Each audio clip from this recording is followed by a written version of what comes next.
Susulan kemelut politik yang melanda, DUN Melaka dibubarkan pada 5 Oktober lalu dan seramai 476,037 orang pengundi akan menunaikan kewajipan masing-masing memilih kepimpinan baharu esok. Dengan kuasa di tangan mereka, pengundi Melaka perlu memastikan tidak memilih pemimpin korup yang boleh menjatuhkan dan merosakkan negeri Melaka sama seperti pernah dilakukan Raja Mandeliar dan Sikitol.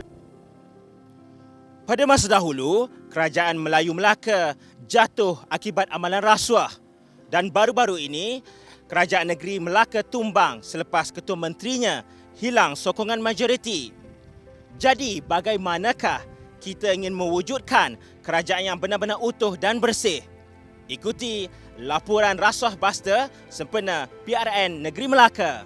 Orang politik di Melaka khususnya yang bakal diberikan mandat menerajui kepimpinan negeri esok diingatkan supaya tidak memperkotak-katikkan kepercayaan diberikan oleh rakyat. Seorang pengundi, Zulkifli Hasim, 55 tahun berkata dia tidak mahu kejatuhan kerajaan Melaka pada tahun 1511 kepada Portugis berulang lagi hingga menyebabkan rakyat hilang rasa hormat terhadap pemimpin. Sementara itu Arjan, 70 tahun berkata masyarakat mahukan pemimpin yang adil dan berfikir untuk membawa Melaka ke arah kemajuan. Katanya, sesiapa pun yang menerojui pemerintahan negeri kelak, tidak kira parti politik mana sekalipun, diingatkan supaya menunjukkan contoh kepimpinan baik dan bertauladan. Sementara Salwa Alwi, 49 tahun pula, menganggap pembubaran DUN ketika wabak COVID-19 masih melanda negara adalah beban bagi masyarakat. Namun dia berharap pemimpin yang diberi mandat nanti dapat menjalankan tugas dengan baik dan setia dengan harapan rakyat. Berpandangan sama, Izzah Rosli, 22 tahun berkata, pemimpin yang diperlukan adalah individu yang berjiwa rakyat dan prihatin. Sudah pastinya harapan disandarkan kepada barisan calon yang bakal diberikan mandat pada PRN kali ini. Pimpinan daripada parti-parti kena mengelakkan amalan rasuah. Dan saya nampak pilihan PRN kali ini kerana kejatuhan kerajaan dan bersangkut paut dengan kes-kes rasuah. So memang kita memandang berat macam mana kalau seorang pemimpin terlibat dengan kegiatan rasuah.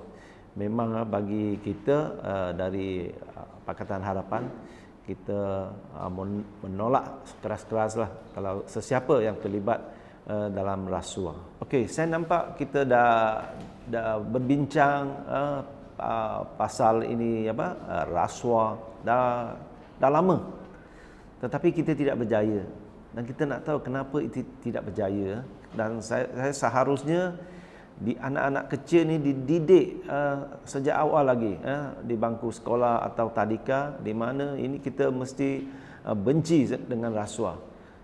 Saya agak kita peringkat ini kempen-kempen besar-besaran tidak mencukupi. Kalau boleh terlibat semua parti-parti politik, seharusnya setiap kempen politik kena masuklah teguran, jangan mengamalkan rasuah. Kalau tidak, kerajaan negara kita tidak maju ke mana saja. Okay, pengalaman saya lah bekerja, saya dah melihatlah di jabatan-jabatan banyak berlaku. Kalau kita tengok projek-projek kerajaan yang terkandas, banyaklah. Kalau saya nak sebut secara terperinci mungkin banyak, dan saya tahu sebab saya berkhidmat dengan bidang-bidang ni, memang saya banyak tercebur. Saya menyaksikan sendiri bagaimana penyelewengan berlaku, akibatkan sepatutnya kemudahan itu boleh digunakan dengan baik tapi tidak berlaku. Jadi oleh itu memang salah satu cita-cita saya ialah untuk memperjuangkan ini, iaitu bebas rasuah, insya-Allah. Sebenarnya kita patut belajar pada sejarah. Sejarah itu adalah sebagai panduan kita.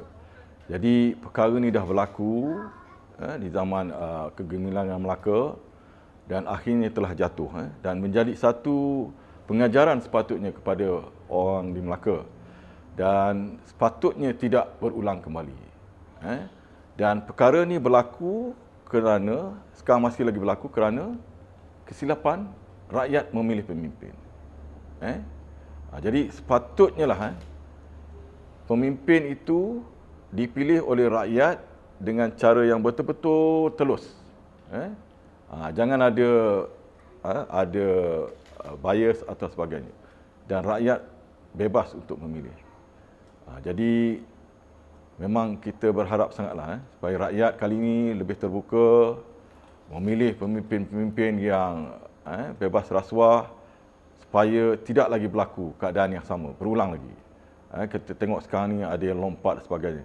Calon BN di Dun Merlimau, Dr. Muhammad Akmal Saleh berkata, sebagai golongan anak muda yang tidak bersifat walot dan berani kerana benar, usaha membersihkan UMNO yang sering terpalit dengan isu rasuah dan penyelewengan kuasa akan diperjuangkannya. Katanya, pemuda UMNO Melaka tidak gentar untuk bersuara, malah bersemangat membawa harapan rakyat melihat Malaysia bebas daripada unsur-unsur negatif. Kru Rasuah Busters turut mendapatkan pandangan Ketua Jabatan Hubungan Antarabangsa, Fakulti Undang-Undang dan Hubungan Antarabangsa, Universiti Sultan Zainal Abidin, UNIZA, Dr. Hussein Yusri Zawawi yang mahu personaliti calon dikemukakan dalam pilihan raya diberi keutamaan bagi memastikan pentadbiran negara ditadbir oleh ahli politik yang bersih dari salah laku undang-undang. Keruntuhan Kesultanan Melayu Melaka pada tahun 1511, angkara perebutan kuasa,